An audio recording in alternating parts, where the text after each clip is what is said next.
साथियों, आज हम लोग चर्चा करेंगे एक वर्ल्ड फेमस एपिक जिसका नाम है पैराडाइज लास्ट। और इस पैराडाइज लास्ट को लिखा किसने है? जॉन मिल्टन के द्वारा लिखा गया है, जो कि 17वीं सेंचुरी के इंग्लिश पोइट हैं।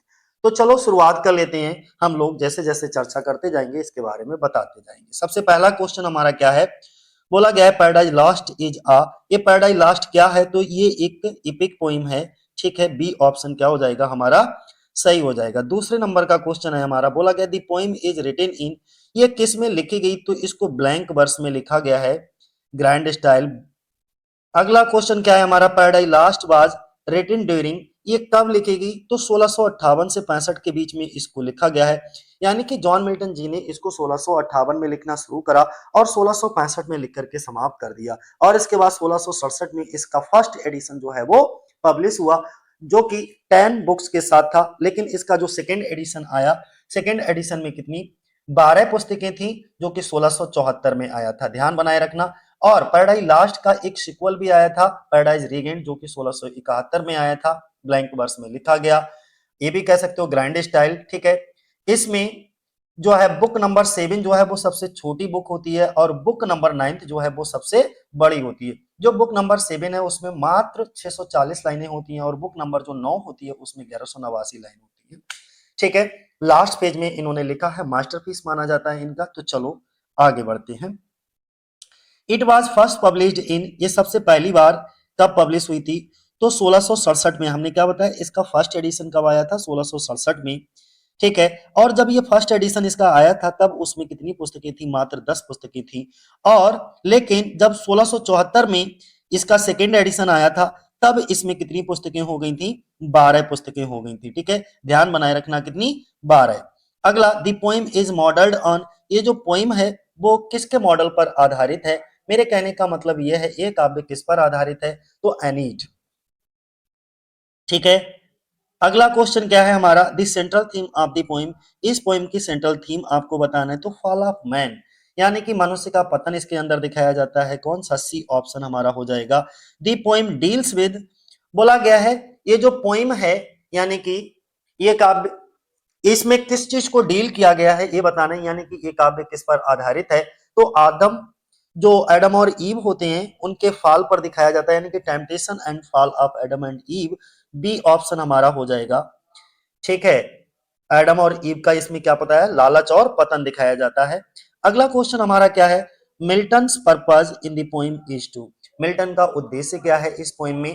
तो ईश्वर के मार्गों को उचित ठहराना ही इनका क्या था? उद्देश्य था। तो बी ऑप्शन पर हम लोग जाएंगे, justify the ways of God to man. अगला 11 नंबर का क्वेश्चन क्या है, दी पोइम बिगिंस इन, ये जो पोइम है वो कैसे शुरू होती है? तो मध्य से शुरू होती है, in medias res. C option हो जाएगा हमारा। अगला क्वेश्चन क्या है, Satan is considered the hero of, बोला गया है 12 नंबर पे कि सटन को किस पुस्तक में हीरो माना गया है? तो बुक नंबर 1 में इसको क्या माना गया है? हीरो माना गया है। ए ऑप्शन हमारा सही होगा। द शॉर्टेस्ट बुक इज, सबसे छोटी बुक कौन सी है? तो सबसे छोटी बुक जो है वो बुक नंबर 7 है। सी ऑप्शन हो जाएगा। द लॉन्गेस्ट बुक, और अगर हम सबसे लंबी बुक की बात करें तो सबसे लंबी बुक कौन सी है? 9 है, बुक नंबर 9। अगला क्वेश्चन क्या है, बुक नंबर 1, यानी कि book first mainly deals with, तो 15 नंबर पे पूछा गया है कि बुक फर्स्ट में क्या वर्णन है? तो सैटर्न के पतन पतन दिखाया जाता है। तो हम क्या जाएंगे? सी पर जाएंगे, यानी कि सैटर्न्स फॉल एंड पेंडामोनियम। ठीक है, अगला क्वेश्चन क्या है हमारा, पेंडामोनियम इज, 16 नंबर पे बोला गया है पेंडामोनियम क्या है? तो कैपिटल ऑफ हेल कह सकते हो, नरक की राजधानी है ये।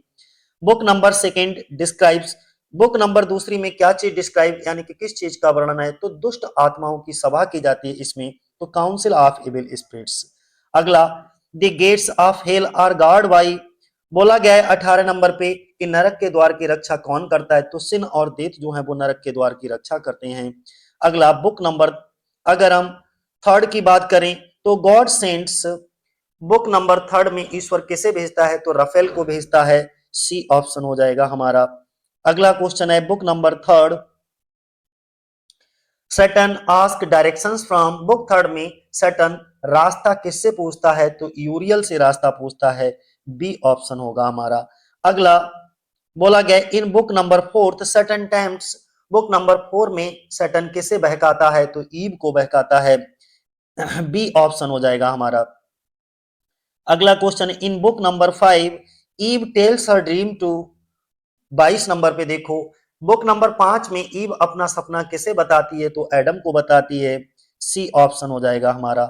अगला, Raphael narrates the revolt of angels in, 23 number पे, देवदूतों के यानी कि जो रफेल होता है वो नरेट करता है। देवदूतों के विद्रोह का वर्णन कहाँ है? तो बुक नंबर 6 में है। ठीक है, देवदूतों के विद्रोह का वर्णन बुक नंबर 6, ठीक है, सी ऑप्शन होगा हमारा। अगला क्वेश्चन किया गया, the creation of the world is described in, यानी कि सृष्टि का वर्णन कहाँ मिलता है? तो बुक नंबर 7 में सृष्टि का वर्णन मिलता है। सी ऑप्शन हो जाएगा। अगला, Adam narrates his story in, यानी कि जो एडम है अपनी कहानी बताता है, किसमें बताता है? बुक नंबर अर्थ में। अगला क्वेश्चन है, the actual temptation and fall occurs in, वास्तविक प्रलोभन यानी कि टेम्पटेशन लालच और फॉल यानी कि पतन कहाँ होता है? तो बुक नंबर 9 में दिखाया जाता है temptation and fall.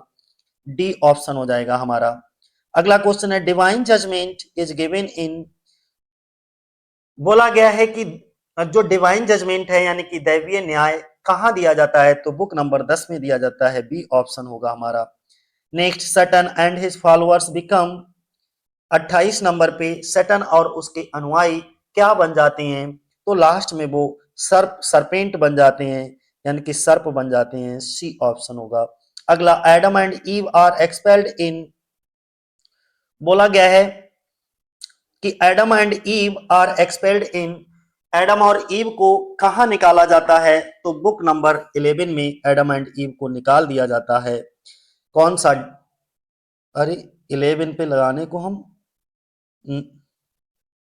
Book number 11 ये है, बी ऑप्शन 9th पे लगा रहे हैं। ठीक है, एडम और ईव को कहाँ निकाला जाता है? बुक नंबर 11 में। अगला क्वेश्चन हमारा कौन सा है?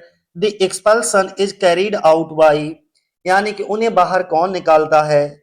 एक्सपल्सन का, expulsion is carried out by, उन्हें बाहर कौन निकालता है? तो माइकल होता है, वो इनको बाहर निकालता है। सी ऑप्शन हो जाएगा हमारा। Michael shows vision of the future in, बोला गया है कि भविष्य के दर्शन कौन दिखाता है? Michael shows vision in the future in, अच्छा, जो भविष्य के दर्शन होते हैं वो कौन सी बुक में दिखाए जाते हैं? तो बुक नंबर 11 और 12th में, यानी कि डी ऑप्शन हो जाएगा। अगला question, the poem ends with, ये जो पोइम है वो खत्म होती है यानी कि काव्य का अंत होता है, तो किसमें होता है? Expulsion and hope. ठीक है, एक्सपल्सन का मतलब होता है निष्कासन और होप का मतलब होता है उम्मीद। अगला क्वेश्चन देखो क्या है, बोला गया है कि the style of the poem is called, इस पोइम का स्टाइल कैसा है? तो ग्रैंड स्टाइल में, हमने बताया ना, इसको लिखा गया है। Grand style was praised bye Matthew Arnold, grand style की प्रशंसा किसके द्वारा की गई? मैथ्यू अर्नोल्ड के द्वारा। William Blake said Milton was, William Blake ने कहा मिल्टन वाज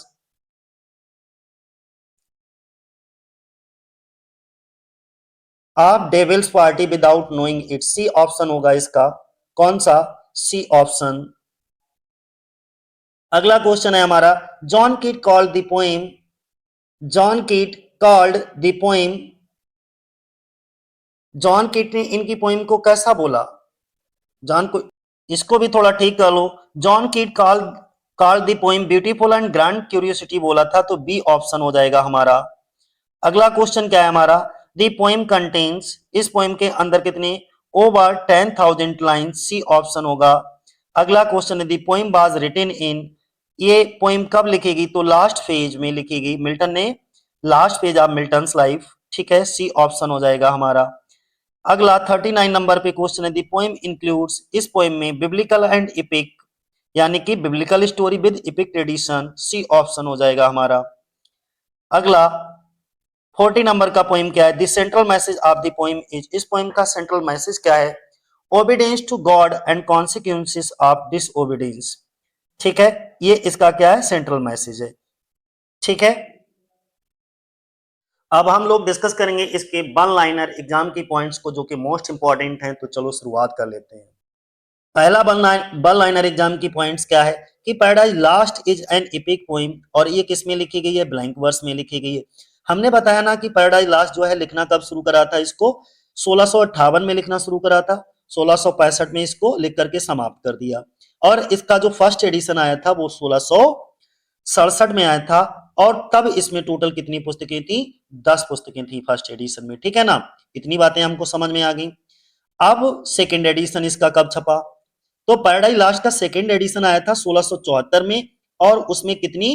12 पुस्तकें टोटल थी। ठीक है, अब आपके दिमाग में एक बात आ रही होगी कि फर्स्ट एडिशन में तो 10 बुक्स 10 बुक्स थी, तो ये 12 अब सेकेंड एडिशन में कैसे हो गई? तो क्या करा था इन्होंने, दो बुक जो है स्प्लिट कर दी थी, डिवाइड कर दी थी, जिसमें बुक नंबर 10 और बुक नंबर 7, ठीक है, इनको दो दो भाग बना दिए।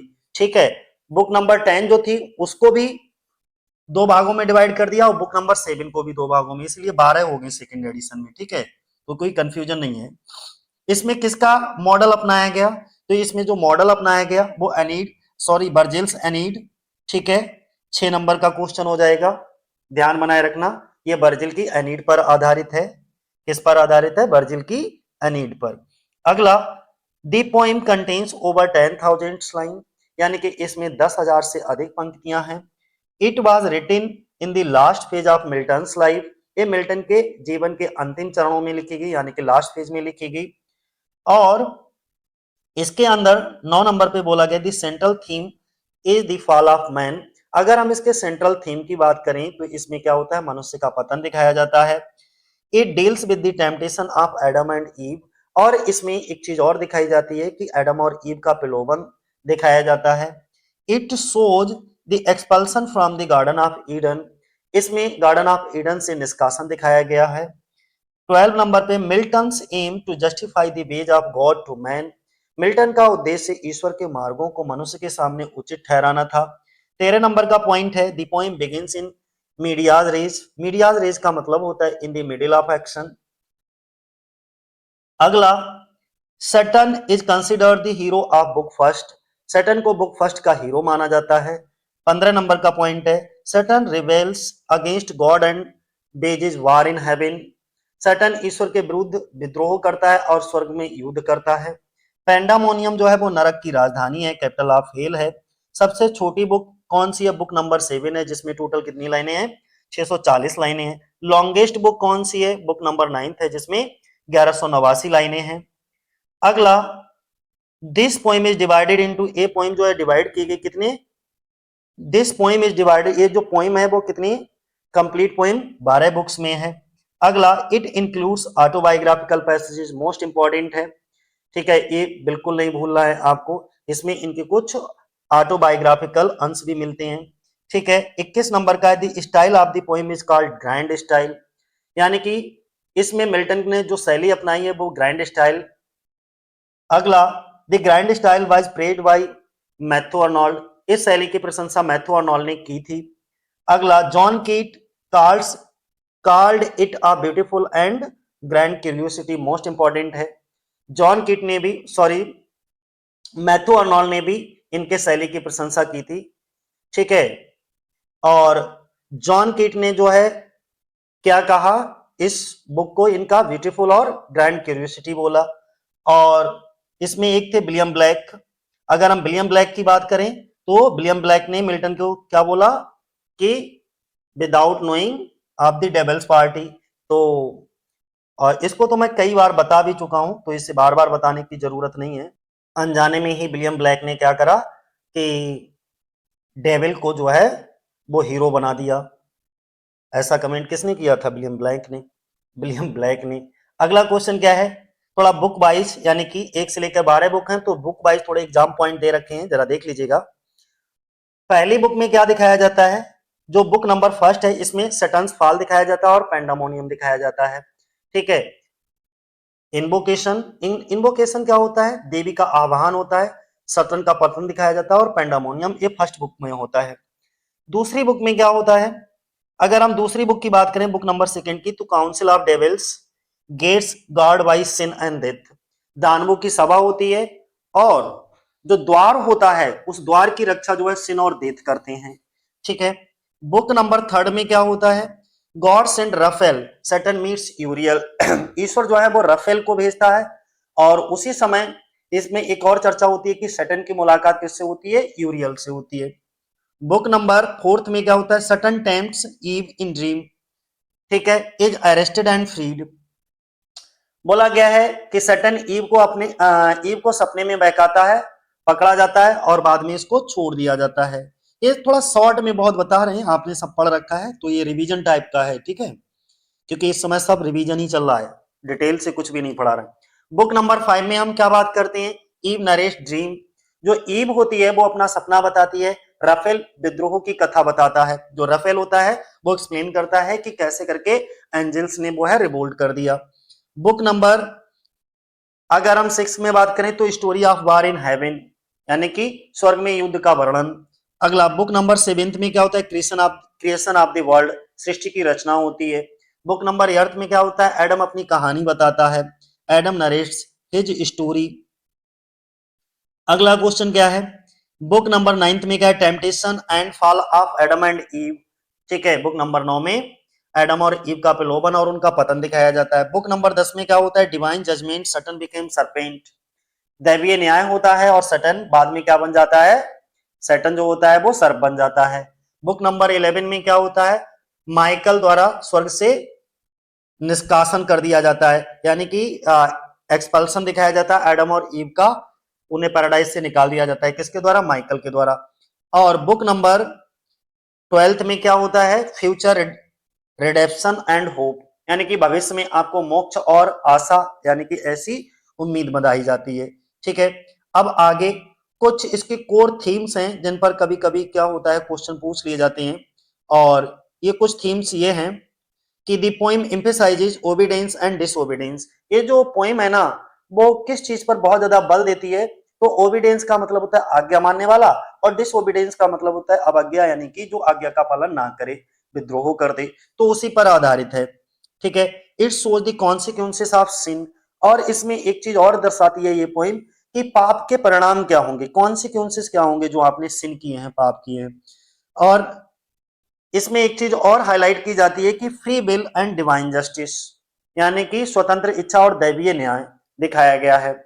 अगला ओवरऑल मैसेज की अगर हम बात करें तो loss of paradise but hope of redemption, कि जो स्वर्ग है उनका स्वर्ग छूट जाता है, यानी कि उनको वहां से निकाल दिया जाता है, और इसके बावजूद भी उनको मोक्ष की आशा जो है वो बनी रहती है, रिडेम्पशन की उम्मीद जो है वो बनी रहती है, ठीक है, कि जीसस क्राइस्ट जन्म लेंगे पृथ्वी पर और हम सबको आजाद कर देंगे, मोक्ष दिला देंगे, ठीक। अब आगे इनके कुछ कैरेक्टर हैं या स्टोरी पर आधारित कुछ इंपॉर्टेंट क्वेश्चंस हैं, उनको भी जरा देख लीजिएगा। अगर हम कैरेक्टर्स की बात करते हैं, क्योंकि कैरेक्टर पर आधारित एक कुछ क्वेश्चन है, जरा इनको देख लो। बोला गया है कि who is the leader of the rebellious angel, जो विद्रोही देवदूतों का नेता कौन होता है, तो सैटर्न होता है, ठीक है।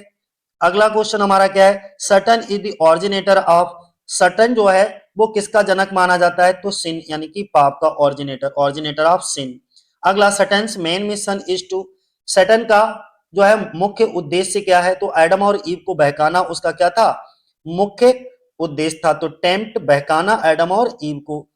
अगला क्वेश्चन क्या है, सटन जो है क्या कर सकता था, तो अपना रूप बदलने में वो बहुत माहिर था, तो चेंज हिज फॉर्म, अपना रूप बदल सकता था। अगला question, who is the first man, यानी कि पहला मनुष्य कौन कहलाता है, तो एडम होता है। अगला, एडम लिव्स इन, एडम कहाँ रहता है, तो गार्डन ऑफ ईडन में एडम रहता है, एडम और ईव दोनों ही गार्डन ऑफ ईडन में रहते हैं, यही तो डिसोबीडियंस करते हैं।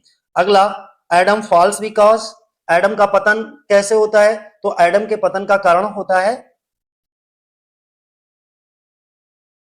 ईव कन्विंसेस हिम, ईव उसे समझाने लगती है, Adam falls because Eve convinces him. यहां पर तो 4 ऑप्शन जो दे रखे हैं वो उनमें से तो यही सही है, ठीक है, बी ही सही है। लेकिन इसके कई 2-3 कारण और हैं एडम के फॉल के, क्योंकि वो अपनी प्रेमिका से ईव से अलग होना नहीं चाहता था, और ईव ने क्या करा था, फॉरबिडन ऑफ फ्रूट खा लिया था, फॉरबिडन फ्रूट खा लिया था, जिसकी वजह से उसको क्या करा गया, जो है वहां से निकाल दिया गया, तो ये भी चाहता था कि मैं भी जो है इसके साथ ही रहूं, और इसी वजह से दोनों का क्या होता है, पतन होता है। ठीक है, तो इसके पीछे की और 2-3 कारण हैं, लेकिन यहाँ पर 4 ऑप्शन दे रखे हैं, उनमें से हमने आपको बता दिया टिक करके। अगला, Eve is created from, Eve की रचना किससे हुई है, एडम की पसली से, एडम्स रेव, सी ऑप्शन हो जाएगा हमारा। अगला क्वेश्चन क्या है, ईव इज कंसिडर्ड, यानी कि ईव को किस रूप में माना जाता है, तो बीकर देन एडम, उसको considered weaker than Adam, Eve को जो है एडम से कमजोर माना जाता है। 10 नंबर का क्वेश्चन क्या है, सटन टेम्प्ट्स, सटन जो है वो सबसे पहले किसे बहकाता है, तो ईव को ही, क्योंकि ये कमजोर होती है, बोला आसानी से बहका देंगे। अगला, गॉड द फादर रिप्रेजेंट्स, बोला गया है कि ये जो गॉड द फादर हैं वो रिप्रेजेंट करते हैं, किसका प्रतिनिधित्व करते हैं, तो सृष्टि यानी कि creation and authority, God the father, ध्यान बनाए रखना। God allows the fall to presence, sorry to preserve, 12 number का, गॉड पतन की अनुमति क्यों देता है, तो फ्री विल, स्वतंत्र इच्छा। अगला क्वेश्चन क्या है, who offers himself as a sacrifice for mankind, 13 number का क्वेश्चन पूछा गया है कि मानवता के लिए बलिदान कौन देता है, तो God the son, C option हो जाता है। अगला क्वेश्चन है हमारा, बेल्जीबब इज, बेल्जीबब है तो सटन सेकंड इन कमांड कहलाता है बेल्जीबब।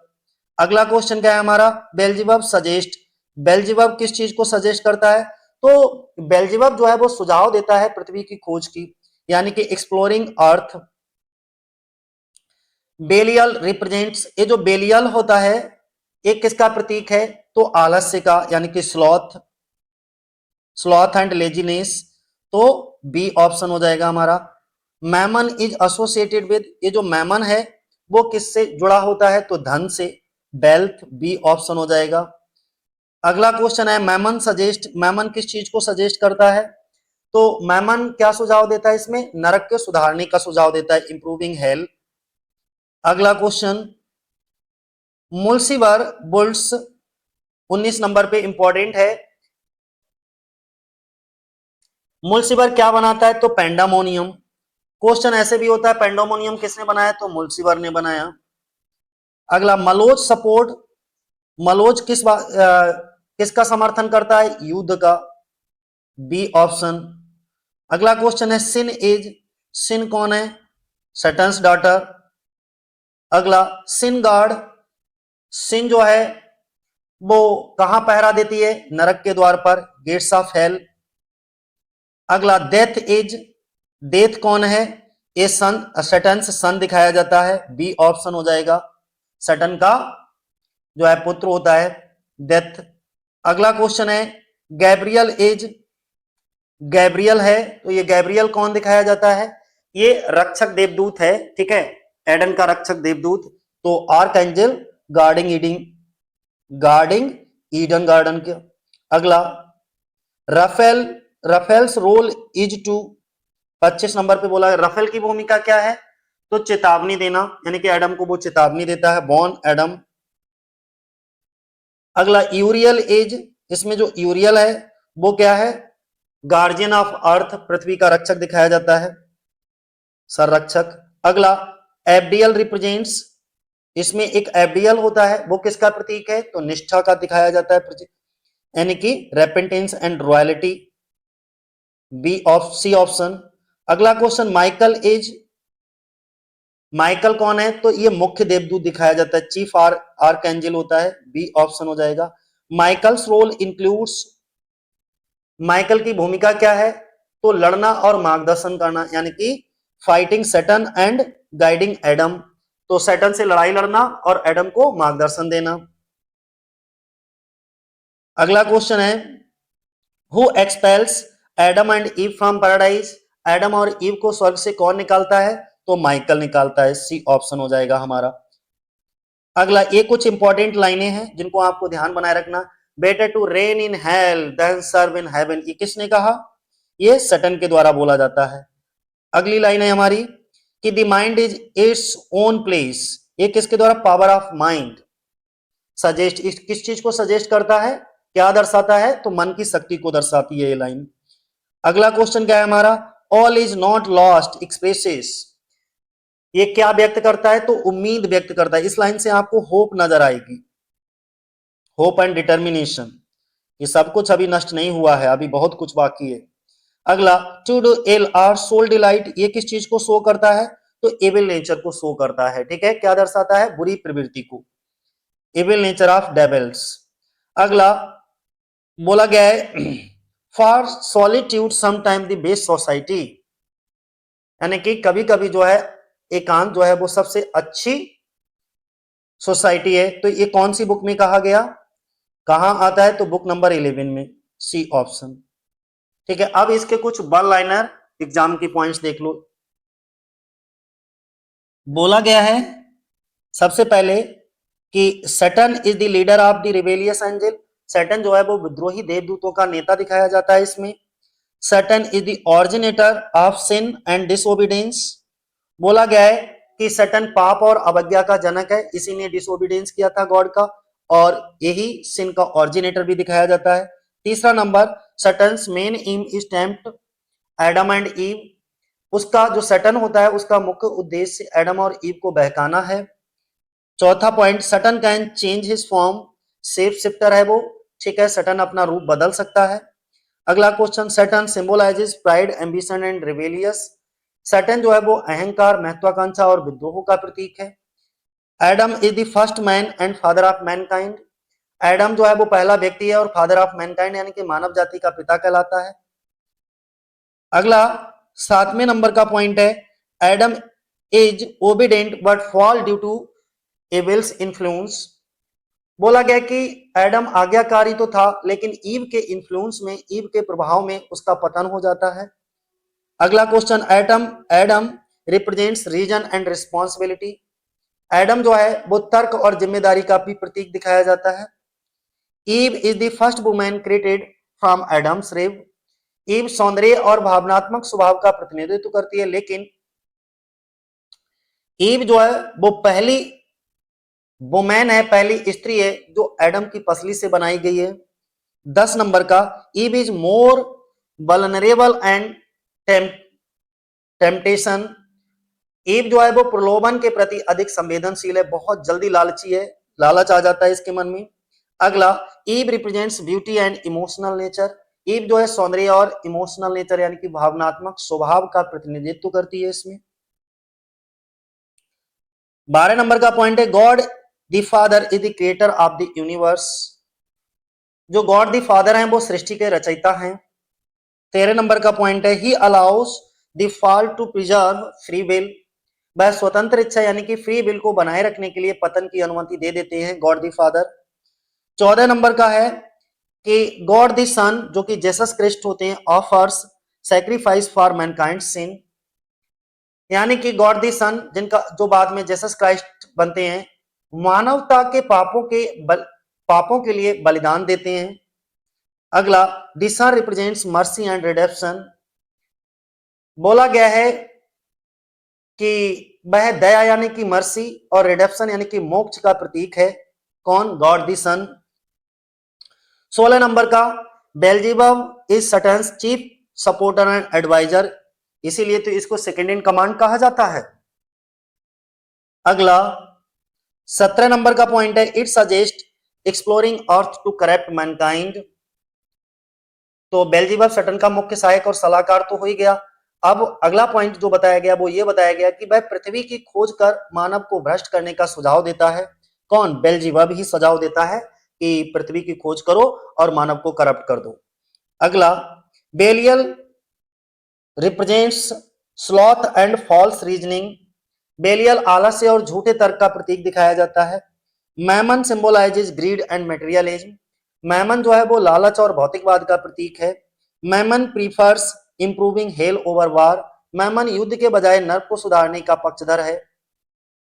मुल्सिबर बोल्ड्स पेंडामोनियम, यानी कि मुल्सिपर जो है वो पैलेस ऑफ हेल बनाता है, यानी कि पेंडामोनियम जो कि कैपिटल ऑफ हेल होती है उसको बनाता है मुल्सिबर।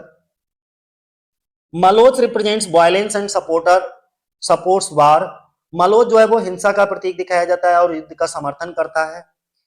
सिन इज सटन्स डॉटर, सिन जो है वो सटन की पुत्री है। 24 नंबर पे Sin guards the gate of hell, Sin जो है वो नरक के द्वार की रक्षा करती है। डेथ किसका, डेथ भी सटन का बेटा दिखाया जाता है। अगला 26 नंबर का है death represent destruction and punishment, death विनाश और दंड का प्रतीक है, सिंबल है। Gabriel is an archangel guarding Eden, Gabriel Eden का रक्षक यानी कि आर्कएंजल है, महादूत है जो ईडन का रक्षक भी है। अगला Raphael warns Adam about Satan's plot, Raphael जो है एडम को सटन की योजना के बारे में चेतावनी देता है। किसको, राफेल एडम को, किसके बारे में, सटन का जो योजना होती है खतरनाक उसके बारे में उसे चेतावनी देता है। Raphael narrates the war in heaven, Raphael स्वर्ग के युद्ध की कथा सुनाता है। तो स्वर्ग के युद्ध की कथा कौन सुनाता है, Raphael. Uriel is the guardian of earth, Uriel पृथ्वी का रक्षक है। Uriel is tricked by Satan's disguise, Uriel Satan के भेष से धोखा खा जाता है। अगला Abdiel, Abdiel represents loyalty and repentance, Abdiel जो होता है वो निष्ठा और पश्चाताप का प्रतीक दिखाया जाता है, सिंबल दिखाया जाता है। और इसीलिए यही वो आर्कएंजल है जो मना कर देता है सटन के रिबेलियन में जाने के लिए, यानी कि Abdiel refused to join Satan's rebellion, Abdiel Satan के विद्रोह में शामिल होने से इनकार कर देता है।